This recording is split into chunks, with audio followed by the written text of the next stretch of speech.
you're new to pool and practicing the basics, or a more experienced player performing drills to improve your shot making and positional play, the Drill Partner is perfect for you. Welcome back, Mike. How are you? Rested, exhausted. Hung.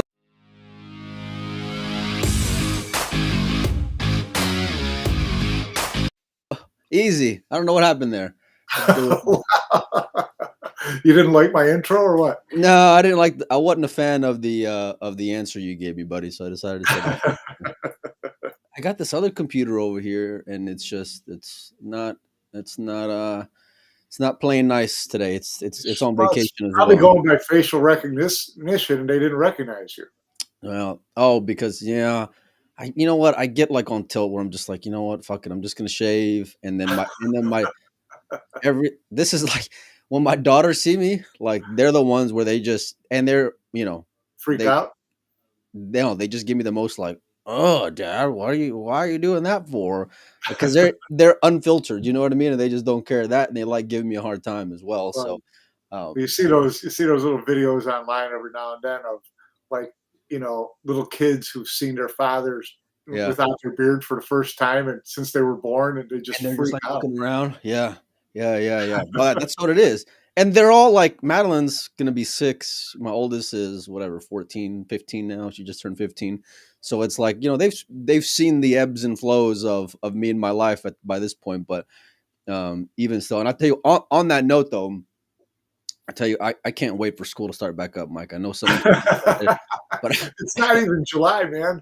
I am ready for these girls to go back to school. They are driving me nuts. Right. I've had all 4 girls here for the better part of like since they got out of school, really. And usually I'll have like 3, 2, whatever, you know what I mean. But to have all 4 at the same time, it's a handful, and they all got their own little personality traits, to say the least. Yeah.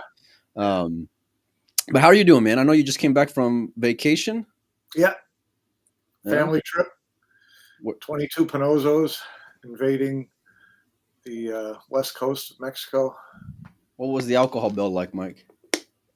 My mother dialed it up. It was an adult inclusive resort. They didn't know who they were messing with, Mike. But the cool thing is, even in the rooms, because it's all inclusive, in the rooms on my wall above the counter that's got the refrigerator under it, the glassware and stuff like that, was a case that had a bottle of tequila, a bottle of rum, a bottle of gin, and a bottle of whiskey, all upside down with the little attachments on it where you just put your glass up to it and it gives you a shot. And it's just in the room. You just kind of like have at it.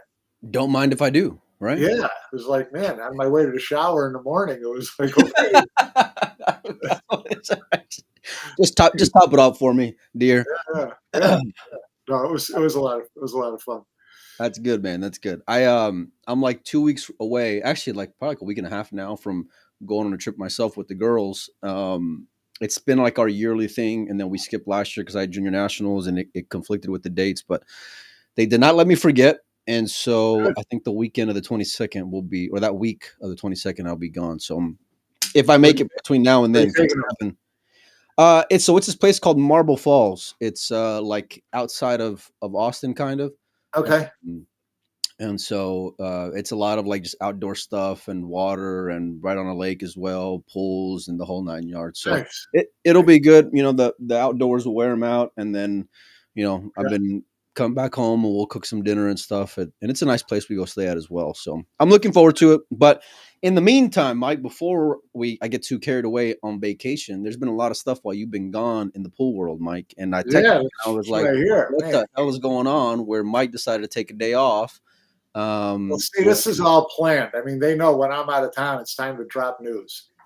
Didn't the other one drop, Mike, with the WPA agreement while you were out of town as well? Yeah, probably. I think it did. I'm going to turn off the chat here for a little bit, but we see you guys in here, and we're going to get to Fedor and Shane here momentarily. Mike, let me see if I can turn off this. Indonesia. What's going on? Indonesia, Mike, while you've been gone.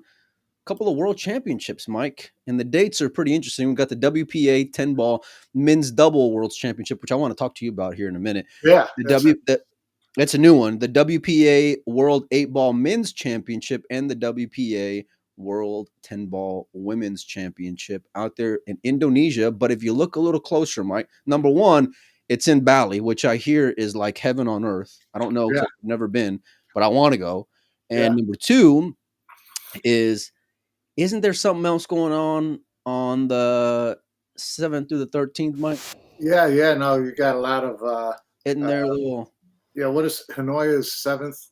Yeah, the World 9-Ball Tour Hanoi Open, 7th to the 12th. Yeah. So it might be some issues there, Mike. Might be an issue. And then you got Reyes Cup right on the back end of this. Which we talked about that like privately, Mike, which I think we both agreed that it was kind of like a weird timing especially with the Philippine Open, because it's like you have Hanoi, but then you have Reyes, which is in the middle, and then you're going to go and have an open event after Reyes, but then it's like, where's everybody else going to go that's not competing in Reyes, because they're not going to want to go back to the U.S. for a week, right, in between Hanoi and the Philippine Open. But what is your first thoughts and takes on this one, Mike? Well, I mean, it's conspiracy theory heaven. Oh yes, something like this happen. It's just like it's almost like too much fun. It's like, where do I start? Yeah. So, but there's a couple ways to look at this, and there's a couple ways people have to look at this. One, there's no coincidence that this is on top of the Hanoi dates. No. Okay? And so, but yeah, I mean, Hanoi's been the same time for 2 years in a row. Okay. And so Indonesia, didn't they just announce Hanoi though, Mike? They did. But here's where I'm going to, tell everybody they got to pump the brakes a little bit on this part of it. Okay. So if you looked at the WPA calendar early in the year, there were a bunch of blocks sectioned off during the year that were to be determined predator events on the WPA calendar. So that during, in these little holes, we're going to fall in, the World 10 ball, World 8 ball, whatever else they do. Yeah. So, you knew that those were going to happen. But the fact that we just didn't know where. The fact that those dates were on top of the Hanoi dates, no mistake there. The other side of that, though, is that while the Hanoi Open is known to happen during this time, when Predator's working on their schedule and WPA is working on its calendar, okay, there was no agreement with WPA and Matchroom at that time. Right. There wasn't an agreement with WPA and Matchroom till May. And we all know that could have gone south anytime. So do you, if the WPA and Matchroom don't come to an agreement, Hanoi was pretty much going to be queered anyways, right? 30 years in a row. Whether there was an event on top of it or not, it was going to be a you can't go event if you were a WPA player if the WPA and Matchroom hadn't come to an agreement. Okay, so right, because then you would just be banned, right? That would just be correct. Yeah, okay. So from that standpoint, it's kind of how much were you going to bend over for an event that might not have even been sanctionable, playable, anyways. Okay, and that's just for the players. Forget about whether or not Matchroom was going to have an even harder time than before having something in Hanoi if the WPA and Matchroom talks had fallen apart and WPA members were all up in arms again. Okay, especially the Asian Federation, right?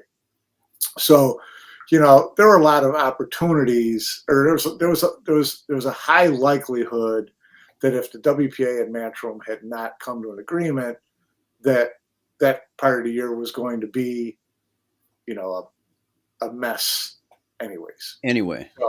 But help me understand here though, Mike. So at the beginning of the year, or I'm assuming prior to the year, these promoters will go to the WPA and they'll say, hey, in order to for basically protect a certain set of dates, right? Like a week or whatever. Right. But at that point, there's nothing set in stone. It's not ironed out. They just have, they're in talks or whatever. So I'm just forecasting here. And I want to give you a heads up that this block of dates may be for something we got going on. And we'll let you know as soon as we get it ironed out. Yeah. Same thing that Matchroom does. I mean, Matchroom says all the time, well, everybody knows we have the Hanoi Open. But you just announced it 2 weeks ago. Okay. Right. So for the first 6 months of the years, it was but no guarantee of anything. So it's just it's one of those things that's probably going to get worse for a while before it gets better in terms of now, Predator's probably got WPA calendar filled up through 2027, and Matchroom will try to do the same thing, and it'll all be, the game of who actually stepped on whose dates, right? But again, I will say that to me there's no coincidence that the dates for Indonesia are the dates for Indonesia. So how that affects. It's a pretty hot take, though, Mike. There's a lot of things going on here. One, Predator, it was very interesting to me that they did a men's double championship. Not a mixed double. Where else have we seen? A doubles men's event, Mike? That we've been hoping to see for the last 2 years now. So World Cup of Pool still hasn't been announced. So. Will it, Mike? Do you? And I know you talked to Emily when you had her on Billiards BD Live. She pulled a Fred Astaire on us. So what was it? What was it that she said? Because I think I remember hearing you ask her the question about the long and short of it was, all I asked was, won't there be a World Cup of Pool this year? And we didn't get an answer. So who knows? I don't know. I'm kind of expecting that there will be, although I don't know how long you can wait. At this point, Mike, it's June, though. Mike, we've been through this a million times. I'm just playing like, devil's advocate here because. I guarantee Matchroom has had a schedule planned out for a long time for the whole year. And I'm pretty sure. But if they're not sharing that with the WPA, I'm pretty sure that schedule was given to the WPA during their negotiations, right? But then you're saying WPA would have known that Predator had something cooking for that date in October. So I have it on fairly good authority that when Predator did say, okay, these events that were on your thing, this is going to be the World 8-Ball Men's Championship in Indonesia, the WPA talked to both sides about moving the date. I'm pretty sure they talked to Matchroom about, can you move your dates? And I'm sure Matchroom said, no, this is TV contracts, things like that. This is not, which Predator does not have. Okay, so when I lean towards, okay, who's got a tougher time moving a date? Once it's announced, I would say Matchroom would have a tougher time moving. For that very reason. So right. So you've got that issue. You got the whole thing with it being a doubles championship sweetens the pot for men who want to play in it, because now you got two opportunities, right? Two chances to make money. Be interesting to see, a couple things that are missing here, which is to me really interesting. One, there's no mention of prize money in this, in the whole release on the World Championship. Because there's a lot to dissect here, because I want to get to the prize money here in a minute, because I posted what last year's was, and I expect for it to at least be similar, right, to last year. I mean, you would probably think it'd be more, but just for the sake of the argument. It's more, don't you announce it? Don't you really wet people's whistle? Don't you really dazzle them with your announcement? Well, let me ask you this, Mike. Do we have a prize fund breakdown of the World 9-Ball Championship by this point? Same prize fund as last year. Why would it be any different? I mean, if it, they announced the prize fund, not the prize breakdown. Here we don't even have the prize fund. Don't even know.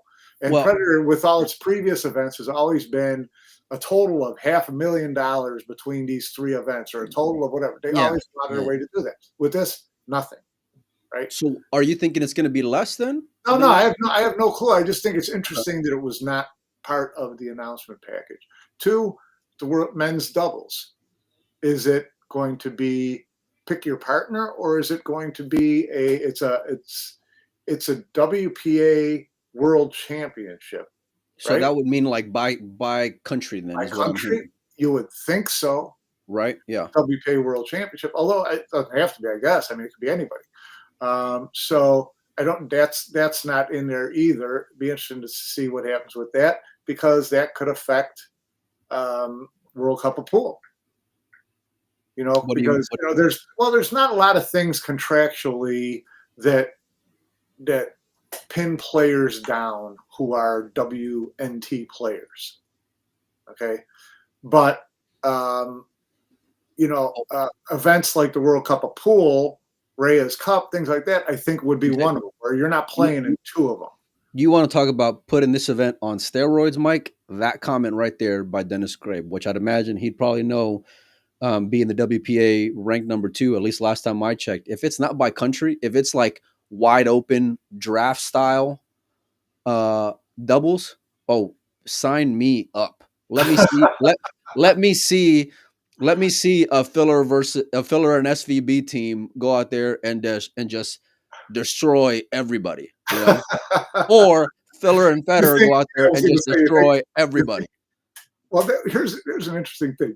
And this is completely out. We'll get back on track in a second. But who does Josh Filler go to? And I mean this, and I'm not going to get on a Josh Filler bash or anything like that. But he's not notoriously tight with a lot of players. So I mean, anybody would want to play with them, obviously. Right, but a lot of players you see Josh Filler getting on the phone and saying, "Hey, Fedor, you want to play doubles together?" Or, "Hey, Shane, do you want to play doubles together?" And those guys going, this is the weirdest phone call I ever got. If he'd get snubbed, though, that would just be the most epic piece of content I'd love to get my hands on. Imagine being that fool, just saying, "Nah, I'm good, Joshy." No, wouldn't you think the natural thing would be Fedor and Shane? No, I don't, because I think they both have a very different style of play. I think that they're both very much me guys. They're not team guys, both of them, notoriously. Okay. So actually the Miz's comment there with Filler and Shaw, but we all know Shaw is number 1. He won the inaugural Hanoi Open, which let's not forget that. Number 2 is he's Mr. WNT, right? He's not gonna jeopardize that captain's pick or that captain's choice, right? So there's no way you're going to do that if you're Shaw. Okay, Shaw's going to be in Hanoi. I guarantee you that. He's not going to be out there. Let's go on the other side of that. Filler is not going to be in Hanoi. Can we agree on that? 1,000,000% he's not going to be in Hanoi. Okay. So now let's take it a step further. Filler's not in Hanoi. I like this game, by the way, Mike. This is fun. Okay. Well, this is because nobody announces, between Mantrum and Predator, they all announce things and say nothing. So it allows us to speculate the hell out of it, which is a lot. And then we're the bad guys with them, Mike, by all the speculation. This is more fun. This is more fun anyway. So I enjoy this a lot. Filler plays Indonesia, does not play Hanoi. How does that means he's out of Reyes Cup and out of Moscone, right? Because that's been the blueprint, right? If you miss, that's what I would guessing. That's what I would think he'd be uninvited again. I'm just going off of history, right? I don't even think that's speculation at this point. I think that's just based off of what we've seen in the past, right? You know what I envision right now? We're pissing somebody off, Mike, for sure. I envision Emily and all the Predator guys and WPA guys all sitting in front of their computer now throwing things at the screen.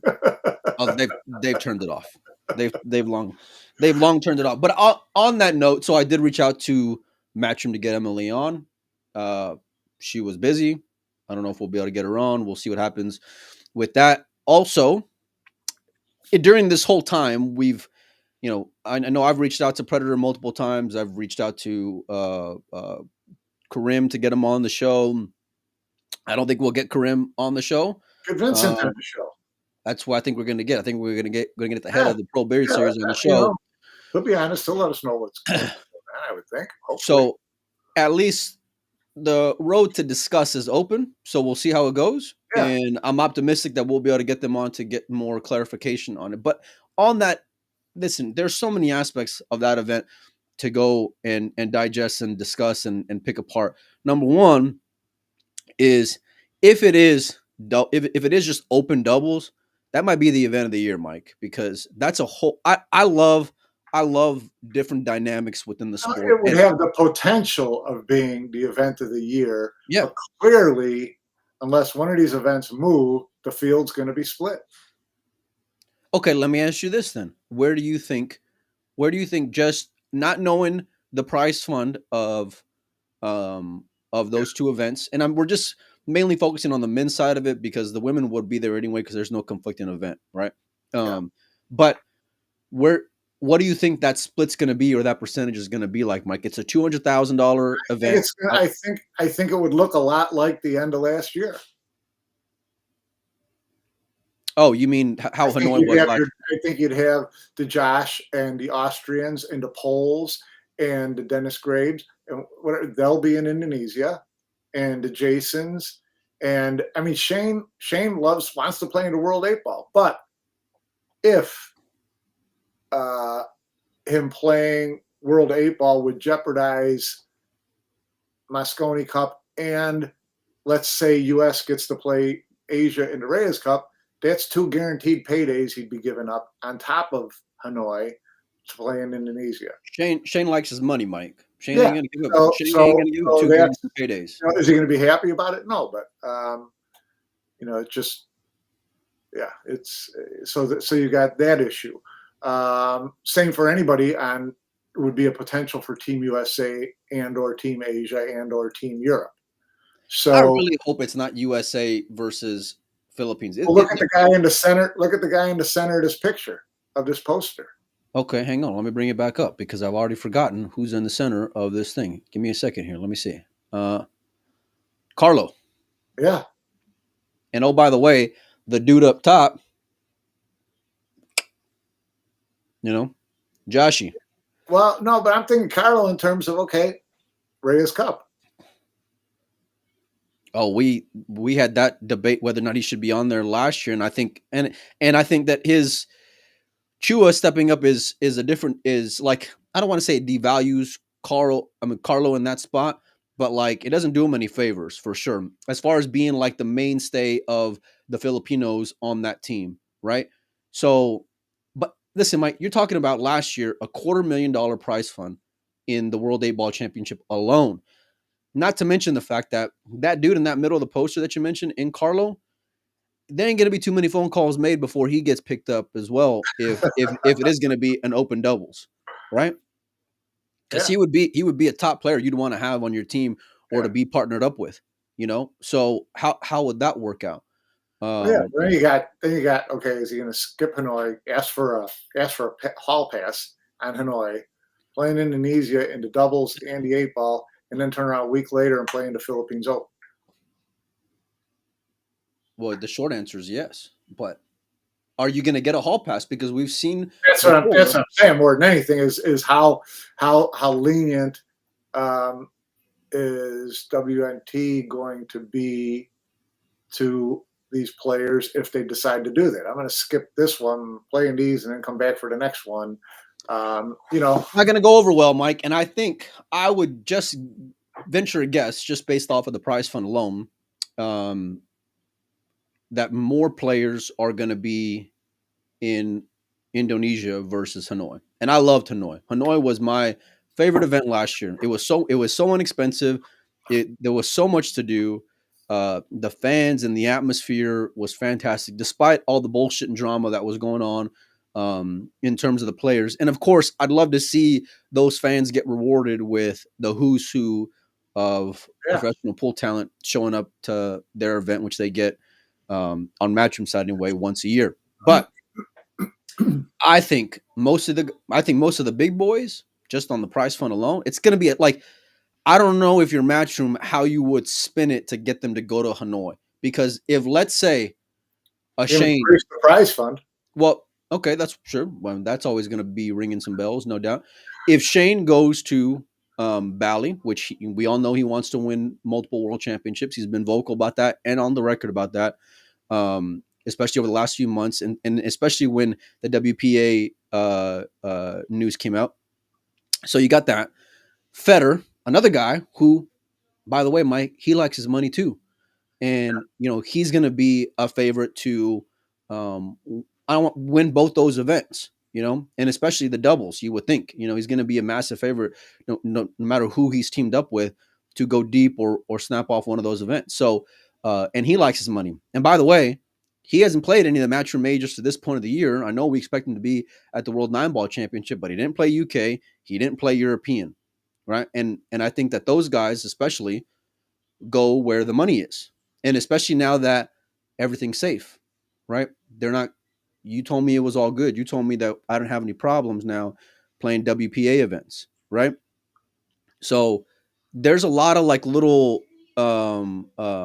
variables here to kind of pick apart and how it's going to have an effect on everything else. I think this is just where I would sit at right now, is that event is just going to be a push for Asian players to make the Reyes Cup if Hanoi is included in the Reyes Cup, which, by the way, we still don't know what all is going to be included in that selection process, So there's a lot of different avenues that we can go down here, Mike, in terms of these events. But I think even though in years past players have been vocal, hey, I don't like playing on Predator tables. Hey, I don't like playing these gaffy formats, right? I think with the prize money alone. Yeah, you follow the money. Follow the money. Follow the money, follow the money. But it's the timing of it I found was really interesting, Mike, because obviously Hanoi had already been mentioned. You're saying on good authority that both camps knew ahead of time. I think in January, Matchroom, the WPA, and Predator all knew what was coming up in October. I think they did. So there's no surprise then on their ends, is what you're saying. I mean, clearly not on the Predator side, because they were the second one to announce their dates, right? They had held up some dates, yeah. And word on the street was that Predator was going to Indonesia this year with something big because they want to go there.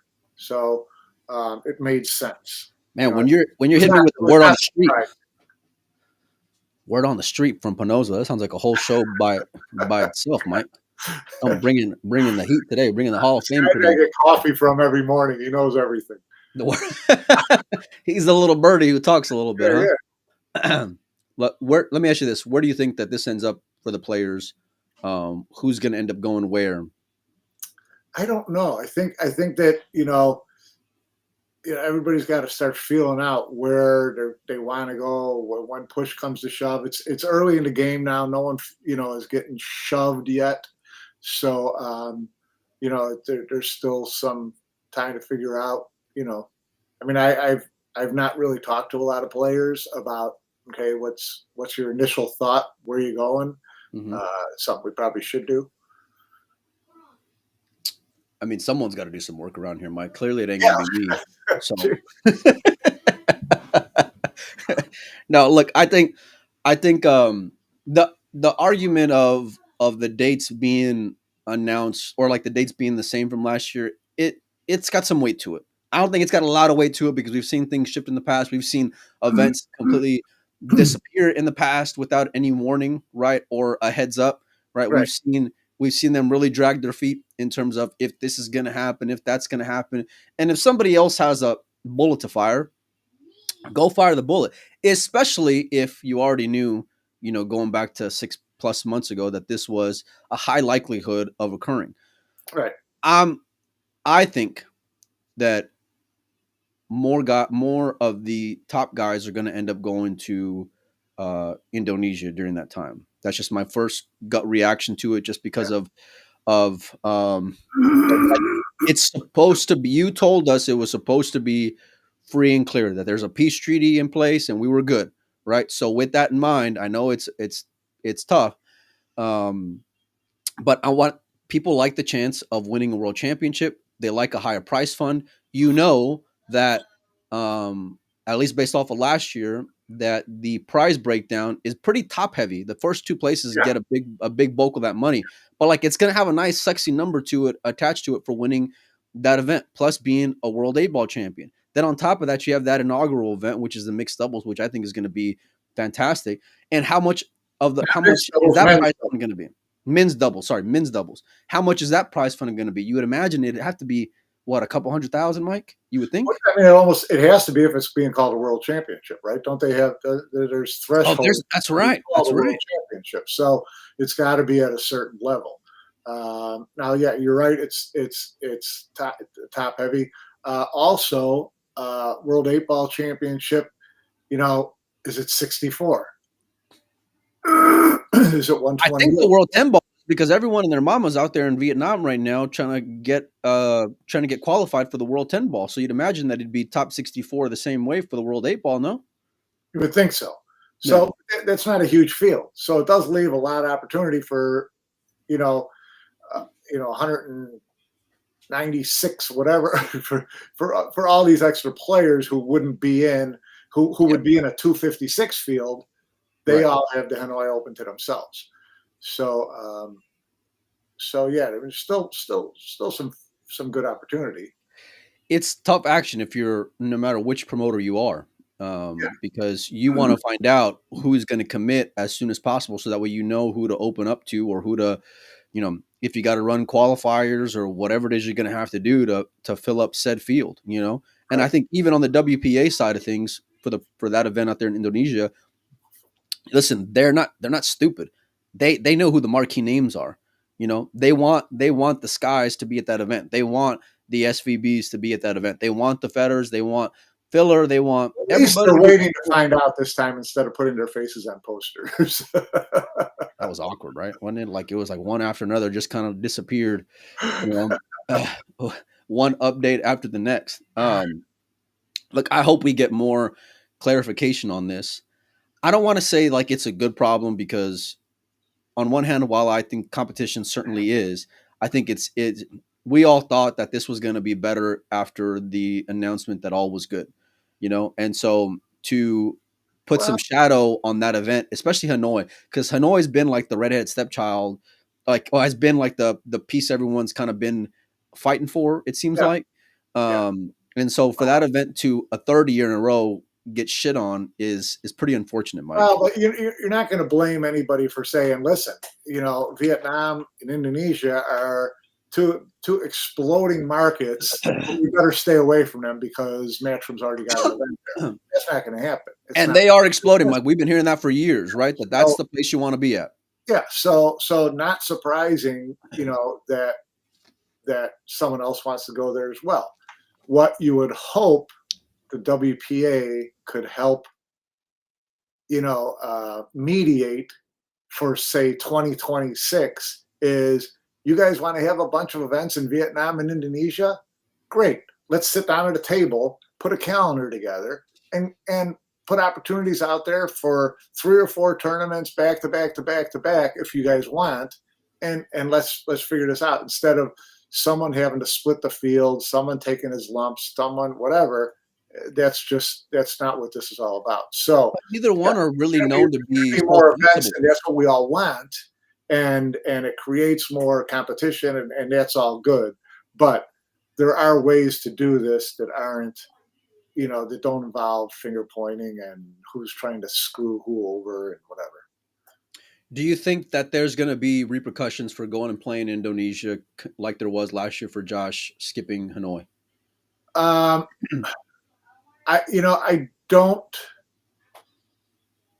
would say I don't think so, but if you throw that out there, then you make it basically a carte blanche for every player to say, I think we'll all skip Hanoi and just go to Indonesia since we're getting a free pass, and we'll see you in Manila. And then Matchroom's in Hanoi with, you know, how many players are going to call in sick to Hanoi, right? Like, how many of them are going to be like, they're gonna do what they're supposed to do, and that's request, you know, a pass. Because isn't there wording in that player contract for the WNT that states that you have to play X amount of events and you have to give reasonable whatever? I don't know for certain how it will. You know, I don't know exactly how it's worded and how heavy they plan on enforcing stuff like that. Certainly, if it's an event that's going to affect something like we talked about, you know, if it was by country, does that affect World Cup of Pool? If it's by this, does that affect Reyes Cup? If it affects, you know, just WNT major events, then I think that they've been pretty good, pretty lenient about it, like we've seen with FSR and Shane and anybody else who doesn't miss. You know, I don't know what if there's language that says you have to attend X number a year. A couple of people have mentioned that before. You know, I don't know that. Well, I mean, you want to really spice it up, you know. But Hanoi points are going to be double for Mosconi Cup, Reyes Cup, and every other invitational. Right, you'll get 2 on your money for showing up to Hanoi. Right, let's just throw some extra. Increase the prize fund. Increase the prize fund and make it 2 for 1. Oh no! We're not going to add money to it. No. We're not going to add money to it. We're just for the WNT rankings. We're going to give you 2 to 1 on your money for this event. We're going to spice it up, so that way you guarantee, hey, I'm going to get all. That'll be like winning a world championship. Hey, there you. Well, no, you're going to get like what, like 80,000. You know, so I'm really disappointed that all this is happening. All jokes aside, because it's like. I'm trying to plan out that time of the month, like that time of the year as well. And so I know the players are scrambling, and I know they're trying to decide also. A lot of those guys who are on that flyer, though, you'd imagine there's a pretty good chance they're going to be there this time around because Predator doesn't want to look like they have pie on their face for a second year in a row, you know? Yeah. And so what's that domino effect going to be like as you start discussing these prime invitational events, right? These exhibitions, these Reyes Cup, Mosconi Cup, all these things. And if your Matchroom, that Hanoi Open's been like a crown jewel of the season. It's a lot more lively than a European, a lot more exciting than a UK, right? There's a lot more people there than pretty much every event of the year. And the atmosphere you can't recreate outside of a Mosconi Cup or anything like that, you know? So you want to have the who's who. And like all the other fans, I thought, okay, well, it was going to be there. It was going to be calm waters because, you know, they came to an agreement. So, you know, not stepping on each other's toes when it comes to calendar dates, things like that in big events. But this event right here, Mike, is a whole other ball game. I think the prestige of it and it being a world championship is a dynamic, plus the prize fund, plus the added money for the men's event is just going to be too much for these big boys to go and pass up, you know? Yeah, it's so, good stuff. Yeah. I mean, on top of that, I mean, you got other aspects like, you know, one event's going to be on YouTube, the one's going to be behind the WNT .tv paywall. Like, there's just so many factors to go and take a look at this from, you know, that I think players are going to have to risk reward weighing it out. But yeah, I was really disappointed in you, Mike, especially for being out of the country as this news broke. That's for sure. But they do that on purpose. They wait for me to be, you know, not look, around. I'm excited to see how that player list is going to shape up. That I am for sure. Yeah. And let me ask you one last thing before we switch over to the Fedor and Shane preview show, which is what I titled this show. We haven't gotten to it 40 minutes in. Do you only 40 minutes in. Do you think that there's any chance that anybody moves their dates? Well, we know Matchroom's not going to because, you know, TV obligations. So with Sky, whoever, you know, you're in a time slot, and venues aren't easy to do. And these things take months to work out. You know, I don't think Fedor can just breeze into Bally and say, let's just shift it around on you. You know, it affects the women as well because they got the Women's World Championship. So, yeah, I don't see anybody doing it for realistically. It'd be tough to do. You know, you also don't want to be the one that blinked. You know, so which we saw with Predators Women's 10-ball championship, or no, Women's 9-ball championship, right? And the WPBA tournament in Wisconsin. Yeah. Both WPA sanctioned. Both, you know, Predator came out on top of that. WPBA moved their event. You know. Is this just bad luck, Mike, or is it just like someone's being an asshole here and intentionally trying to put events on top of existing? I don't think the Predator intentionally tried to put something on top of the WPBA in that instance. But it's just a coincidence that in the past month we've seen 2 events. Yeah, right. Well, you know, like I said, they had these dates. They had those dates on the calendar for a while. Something was going to go into those dates. One of their big events. Yeah. So it ended up being a women's event, and it ended up being in the same country.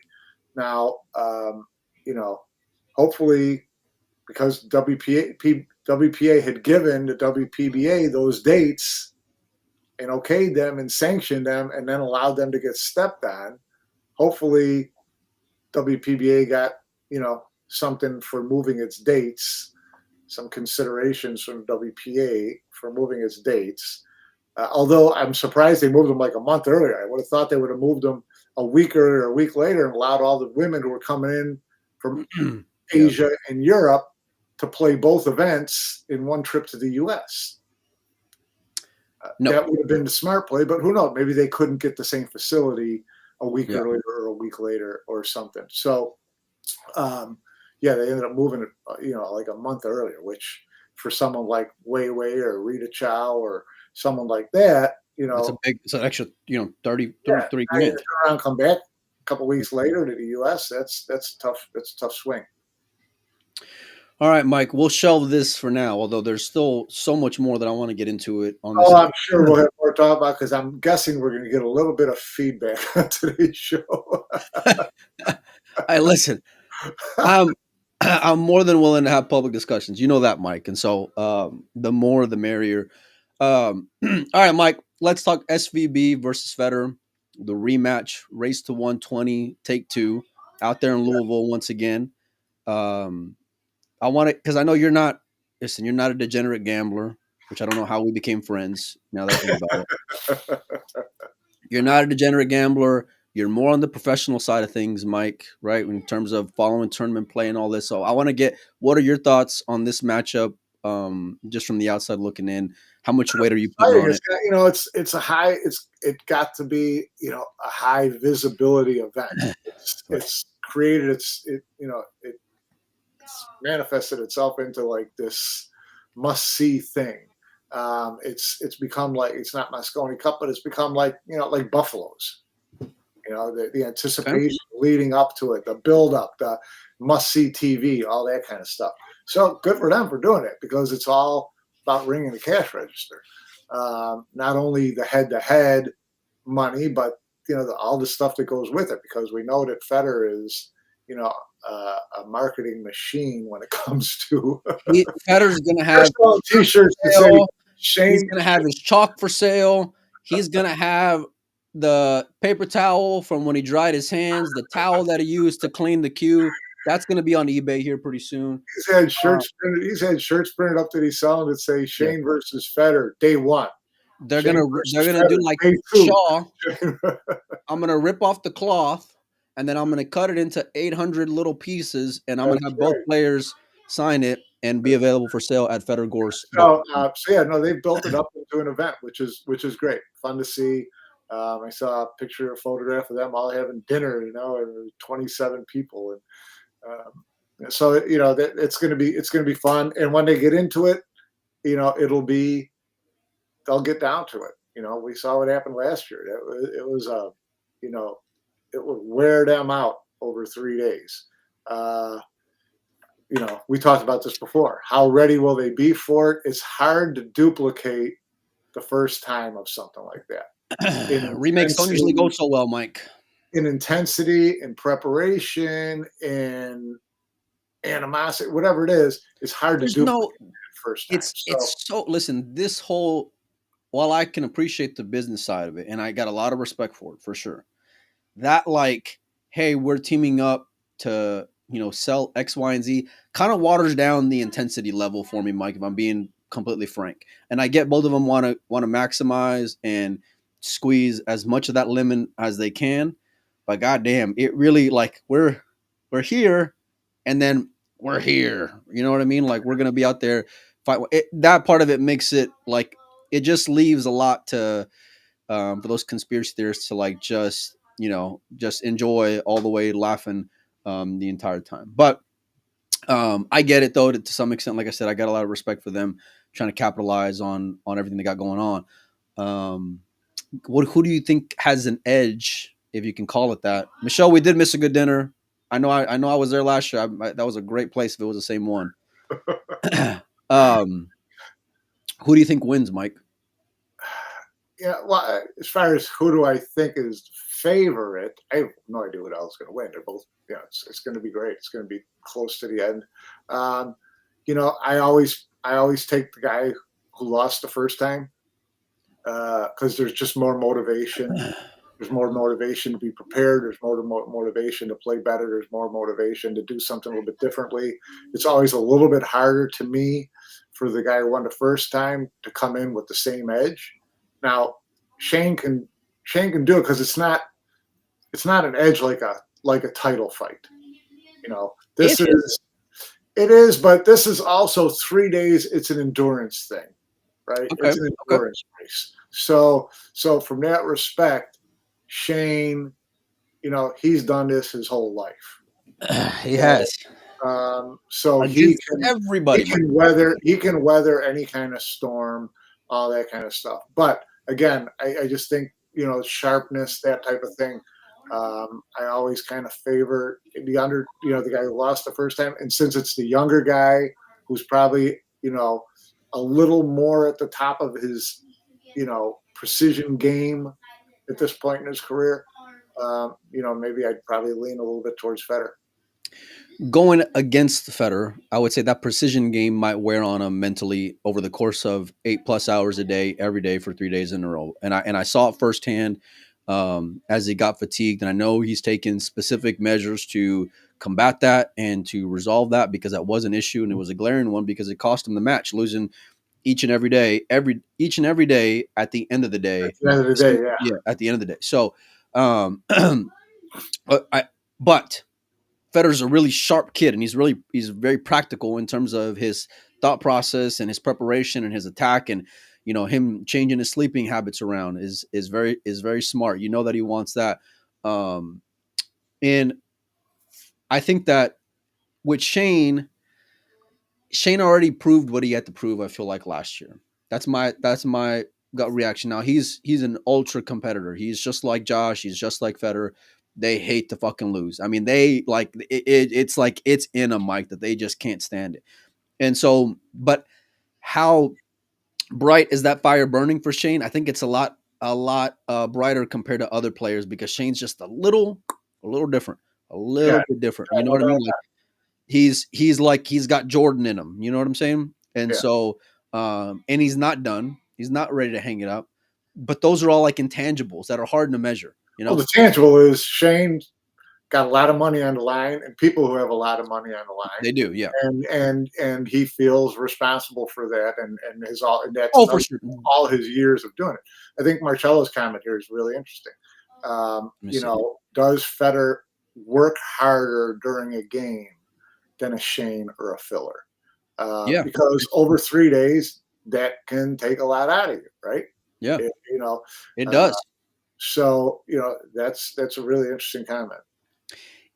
You literally see the fatigue just settling in, and common sense says that, hey, as the night goes on, the older dude is gonna wear out, right? Like that's that's what I would guess 99 times out of 100. Well, that one time out of 100 applied last year whenever they played Exactly. but before the U.S. Open, because Shane was just like this, big eyed. He had the killer look. He was. Do you remember? You remember Yung Chang at the end of the last day when it was tied, and he was sitting in that chair. Yes. And And Shane's just there, cool as a cucumber. He's fat's coming out of the restroom, right? He's just like this. But like, on the note of a Chang Jin, look, I watch Federer's podcast. Does this make Federer king of 10 ball? No, the fuck no, it doesn't. You know why? Because Shane's beaten everybody. Every single buddy Shane has played and has been fine with playing him a set of 10 ball. Chang Jin, monster, right? Dennis, monster. Now, I know a lot of guys don't want to give Federer action, and I get that part of it. Okay? I completely get that part of it. But until you have the resume, Shane's always going to be the king of 10 ball for sure. Yeah. And I love that 10 ball is that measuring stick to see like, okay, you think you're the biggest dog in the yard? Let's go play a big one. Okay? I wish, for the sake of just the juicy numbers, and we talked about this earlier for these big events, like I was hoping it'd be more than 50. Federer wants it to be more than 50. I think Shane was content in playing just for 50. And my money in my head and my eyes and all these things, and I haven't been there in Louisville. I'm not in Louisville, but I know what I saw last year. And I can tell going into it, we all know it's going to be a break fest, right? That's going to be whoever can figure out that break is going to have the big factor. Yeah. How Federer can control the one ball is massive. Where Shane is just going to do what Shane's always done, and that's like, listen, if all else fails, and Shane's going to try to like figure out that puzzle. You know what I mean? But if he can't, and I don't think he will. If he can't, he's just gonna gun it. You know what I mean? And just do he's gonna act like he's playing like he's a kid again, playing on the Valley bar table there at grandma's bar, okay? And just start doing what he does best, run balls, right? And figure it out and play smart. And he's very much a rhythm player. He's a guy who wants to suffocate you. He's a guy who wants to be on his feet most of the day, right? He wants to punish you over and over and over again. Federer's robotic style completely goes against that. But then that can also be an adverse effect on Federer himself, right? And how it can wear him down. But I think that if what I saw Federer practicing the other day and the way that he was controlling that one ball, and I know he was playing against the Ghost and it didn't go as planned and all these things, dude, the way he controlled that one ball, Mike, was scary. And that's how I've seen Copigny win a World 10 ball championship. That's how I've seen Shane win all of his big 10 ball gambling matches, was all by controlling the one ball. You know why? Because they want to get shape and they want to continue to run on your ass over and over and over again. And I know that pattern racking thing is they got going on, but really it's one or bust, right? Shane's going to get balls down on the break. Federer's going to get balls down on the break. Federer's going to have more control of those balls going down on the break and of that one ball. I think that's going to play heavy into his favor, Mike. And I think, look, the addressing the sleep is massive, right? Now, you're never going to know until you know. And Federer's never really been in the trenches like that before. Like up until he played Shane, he had never really fucked with anybody like him before, like where somebody punched him back. Does that make sense, Mike? Yeah. And so this is only going to be really his second time facing someone as dangerous as a guy like Shane. You want to say hi, Mama? So going back in that water, listen, he lost a lot of money last year, Yeah. and so you're going to see how mentally tough Federer is in this matchup.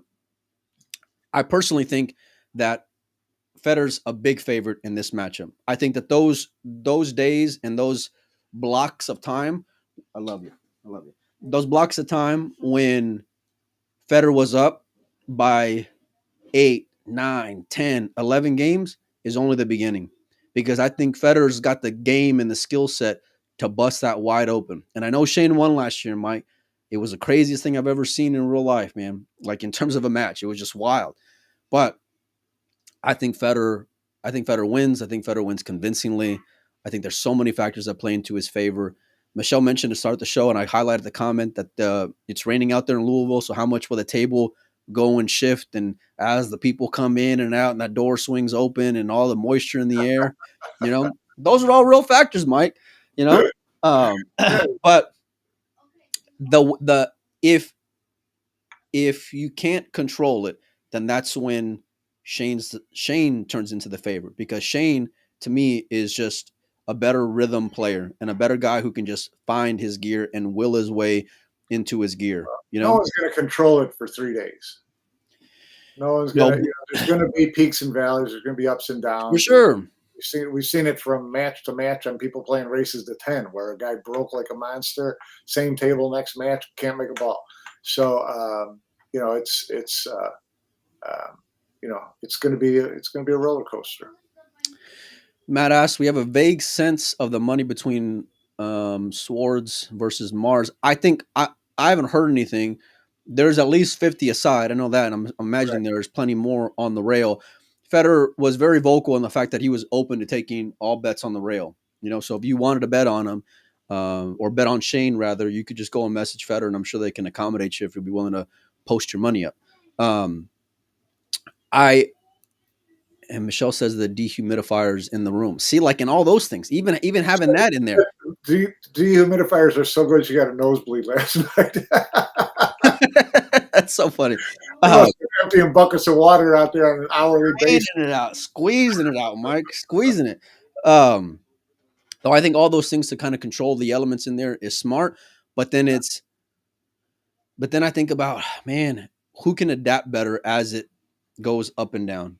And that's Shane, right? That's everything. At my eyes, the years, everything has told me that Shane can pull away from that side of it. But I just think that Fedor's going to put him in a hole that Shane hasn't been in before, and I think it'll be a hole deep enough where Shane can check out. And I've seen Shane check out. You've seen Shane check out, and I know he's checking out. I don't think he's checking out anybody else's money. He's checking out in a match in the middle of a tournament that we go to see. But no, and him and John Mars go way back. I don't think in this case he can sit there and do the slump chair thing and not have someone, talk to him later and just do the, excuse me, can we have a word?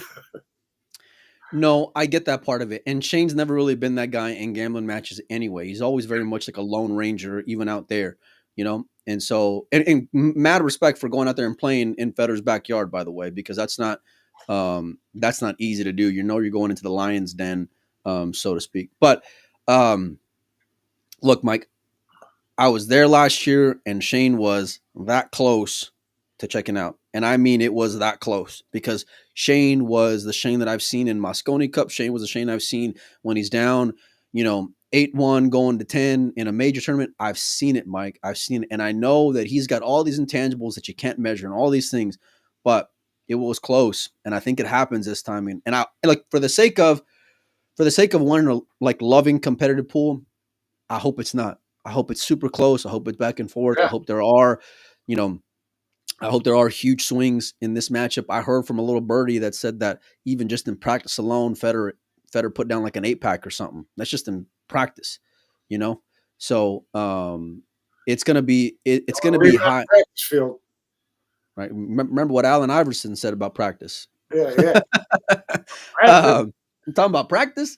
But it's the ask is a little high for me, Mike. If I'm going from the fan side of it, $50, that's like you're getting into like AccuStats territory there when they're $80, international and $80 derby or $100 derby, whatever it is. Like it's a high ask for a rotation match over 3 days. And I know they're the premier players, but that price seems a little rough, if I'm being honest with you. So what was it last year? I don't know. I mean, I was there in Louisville, so I don't know. And I didn't really get to see the production side of it or the commentary or any of that. You know what I mean? So, but just from the outside looking in, when I was looking at it today, I was like, man, this thing is $49. God damn. Like, what, do I get like a free drink or something with that? Or, like, what am I getting for my $49? Listen to who? Who's the commentator rotation going here? So they got Scott out there, and then they got Jason Sword out there, which Jason does a great job. But both of them, like, Scott can be a little bandwagony at times, and Jason can be like, I know he tries to remain unbiased, and he does a really great job. But like, that's his guy. You know what I mean? Like, you know that. You know that better. It's his money. Yeah, you know what I mean? So you can't have two guys do 3 days of this because they gotta have the same stamina. So there's got to be like 2 or 3 other guys going to be in and out of there. Yeah. Well, look, those are going to be some long days. I Yes. probably won't be tuning in until the latter part of each day, just because that's really when the action happens. Because and if Yeah. and if someone gets out to a big lead at the beginning, I'm done. Like I take it back. If Shane gets up to a decent lead, I'll still be engaged. If Fedor gets up to a decent lead, I'll probably just check out, because it's just going to be. I've seen that show play out over and over and over again in some matches where it just gets so far out of line, you know. So, but Mike, let me ask you this, and I know we don't got a whole lot of time left.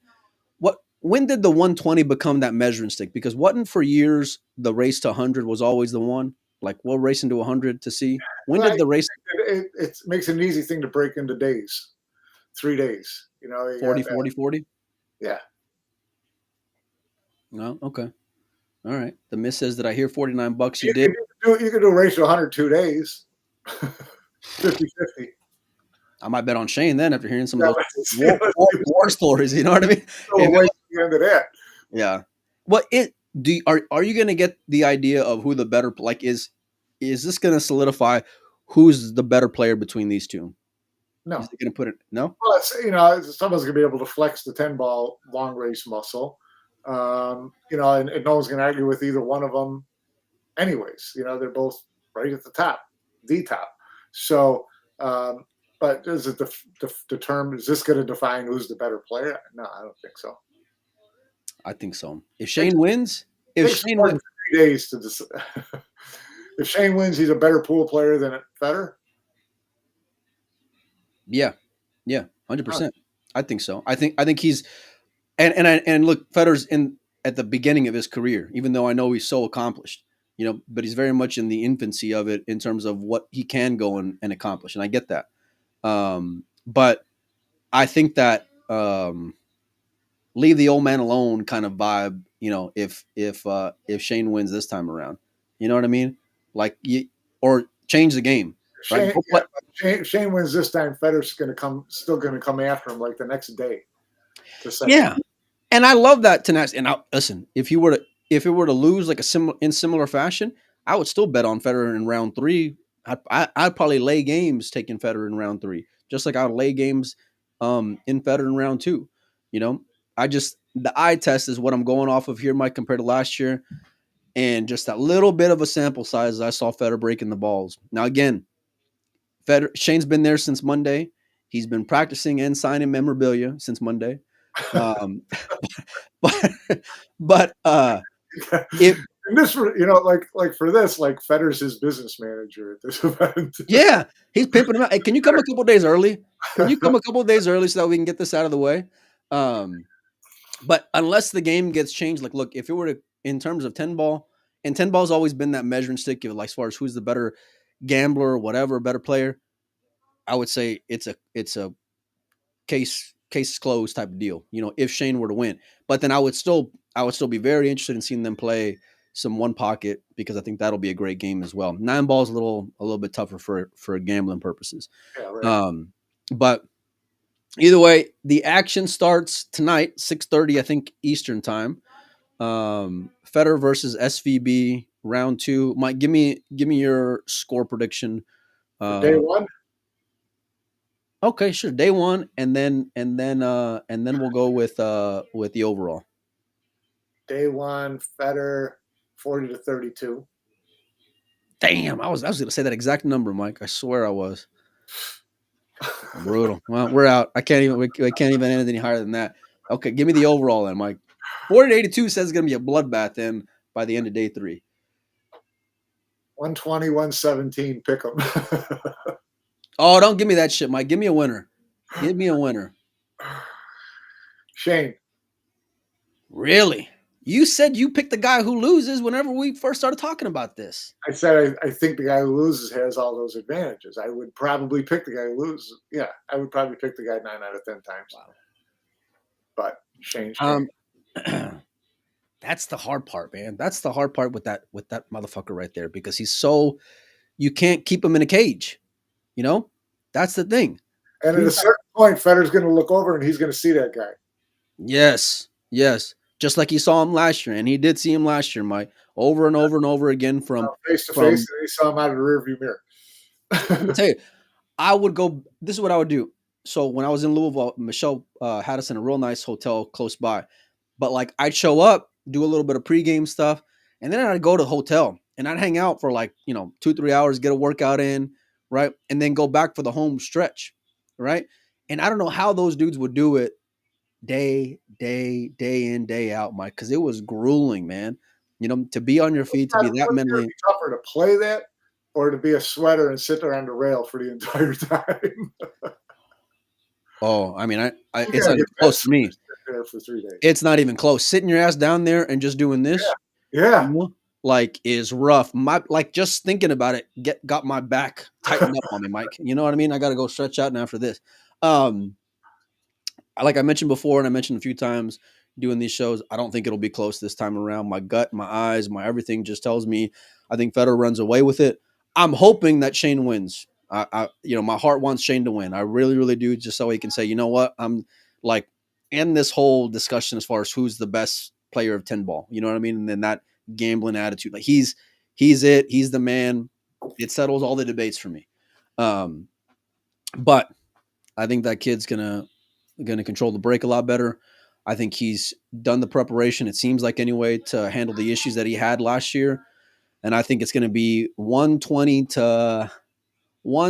to 96. Wow. You don't think you?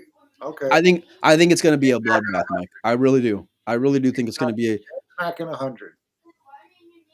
And listen, I may end up looking like an idiot, like I do every other show that we do, right? Where I'm completely off base and so far from being right. But that I'll one take ball. the 20 games. That's the first time Mike's ever in the history of knowing Mike.